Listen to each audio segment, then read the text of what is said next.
The lesson of the Kobayashi Maru. When in check, this may be Dems' only move.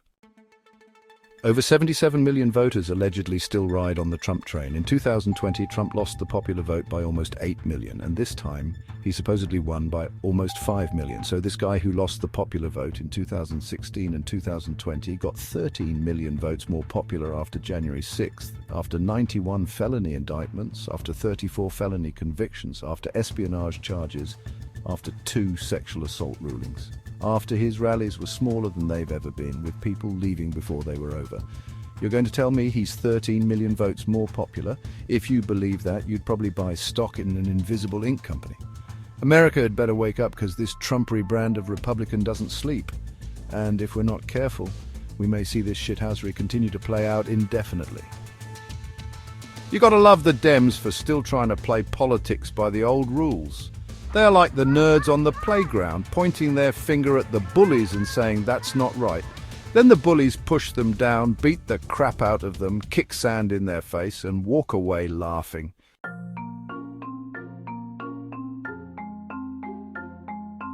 How many times do the Republicans have to prove that they will never fight fair or even legally? They do it all the time. Make up some policy to refuse the president's appointed Supreme Court justice a year before the president's term is up because they could get away with it without a fight.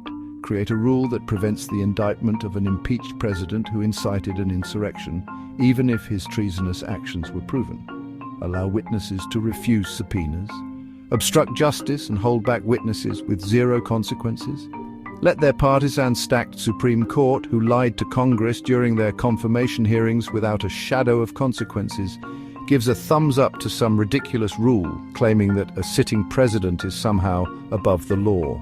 They invent voter suppression laws whereby if the opponent doesn't like the election outcome, they can change it to their preferred candidate for no reason. They control representation by implementing bogus gerrymandering schemes, while slowly paving over the Bill of Rights with a permanent asphalt of anti-democratic authoritarian perversity. What is the point of an election? All of that could have been stopped by passing both the John R. Lewis Voting Rights Advancement Act and the Freedom to Vote Act. But the feckless Democrats stood by while 2 conservative shills, 2 outright turncoats, held the Senate hostage.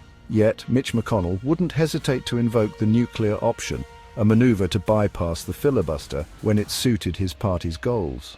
The Dems would do well to remember the parable of the poisonous snake. The Republicans, like the snake, have never changed their nature. So what can they do? The Kobayashi Maru was an infamous no-win scenario that was part of the curriculum for command track cadets at Starfleet Academy in the Star Trek series. The computerized test was deliberately designed to be an absolute no-win scenario. After taking the test and failing twice, Captain Kirk took it a 3rd time after surreptitiously reprogramming the computer. In other words, he changed the rules to make it possible to win the scenario. Impossible, you say? There is a way. Keep watching and find out, but first please like and subscribe. There's a fundamental distinction between politicians and leaders, and sadly we have yet to witness true leadership from the Democrats. While the GOP has proven willing to bend or eliminate the rules to achieve their objectives, Democrats often come to a political gunfight armed with a spork.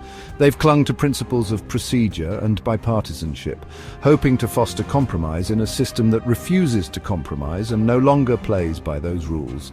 And now the inmates are running the asylum, and Putin plays his fiddle as democracy is being taken over by villains, thieves and outright lunatics, while the Dems clutch their pearls and say this isn't normal, but if we stoop as low as the Republicans, we may lose votes. What happened to "we won't back down"? When we fight, we win.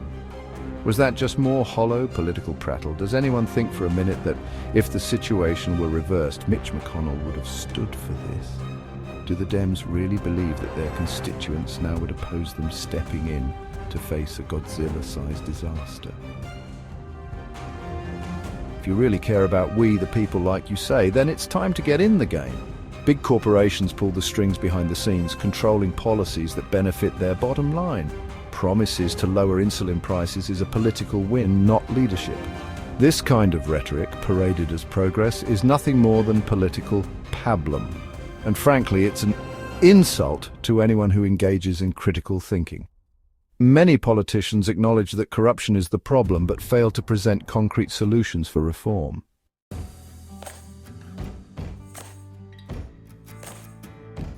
The first priority for the Democrats must be to eliminate systemic corruption at its roots. Strong campaign finance, ethics, and lobbying laws can loosen the grip that corruption has on our nation and move us toward a government that truly works for all people. Corruption is in fact legal in the United States. Such corruption that has spread throughout the American foundation is no longer a series of isolated incidents. It has become a systemic issue, deeply entrenched across all facets of American institutions. From taxation to national debt, education to the economy, America is struggling to address our most serious issues. Moneyed interests get what they want, and the rest of us pay the price. Moneyed interests in healthcare and big pharma. Corporate America and Wall Street. Corruption and abuse in law enforcement. Big Agra. There is something seriously wrong with the food system when you have to pay extra for poison-free food. Big Oil smothers climate change initiatives with a slick mix of lobbying dollars, disinformation and backroom deals, ensuring profits keep flowing while the planet keeps warming. When you own the messaging, you don't just shape opinions, you own the people, their fears, their hopes, and ultimately their choices. This pervasive corruption thrives on power and self-interest, often at the expense of fairness, transparency, honesty, and the public good.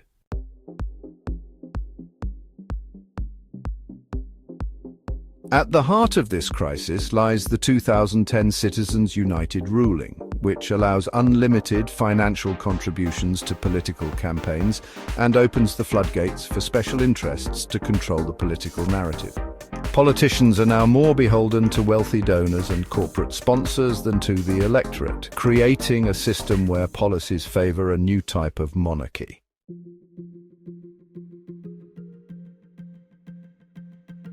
Start with campaign finance reform, specifically make corporate lobbying and super PACs illegal, and implement publicly funded elections, a system where small contributions from citizens are matched by public funds to counter the overwhelming influence of large donations from corporations and wealthy individuals.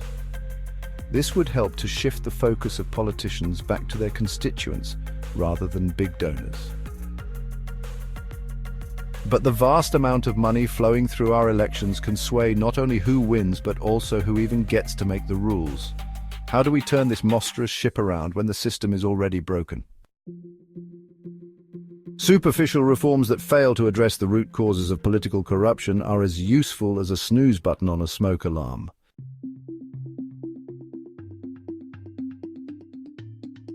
Citizen activism and a grassroots movement is needed to push for these reforms. Only through collective action can the system be fundamentally changed, and there is a way to go around Congress. Throughout American history, from interracial marriage and women's suffrage to marriage equality, issues gained momentum in the states before they won federally. When politicians fail to act, voters can turn to one of the purest forms of American democracy to get things done, a ballot initiative. There is a plan already organized and in place to go around Congress and pass pro-voter anti-corruption reforms in cities and states. And it's already working. Represent.us Represent.us is America's leading non-partisan anti-corruption organization fighting to fix our broken and ineffective government. They unite people across the political spectrum to pass laws that hold corrupt politicians accountable, defeat special interests, and force the government to meet the needs of the American people. Represent.us volunteers have helped win 197 victories across America, and they're not done yet. True reform calls for a sustained effort to restore the integrity of the democratic process that is truly accountable to the people, rather than driven by the interests of a wealthy minority. If the Democrats don't rewrite the rules to safeguard democracy, the GOP will keep rigging the game until there's no democracy left to defend. If we want to crack down on corruption in government, end partisan gerrymandering, and fix our broken political system, we can't wait on Congress. We have to follow a strategy of passing laws city by city, state by state. It's not all lost. There is a way. Go to represent.us and join the fight. You can start by leaving a comment and passing this video on. Thanks for watching. See you next time.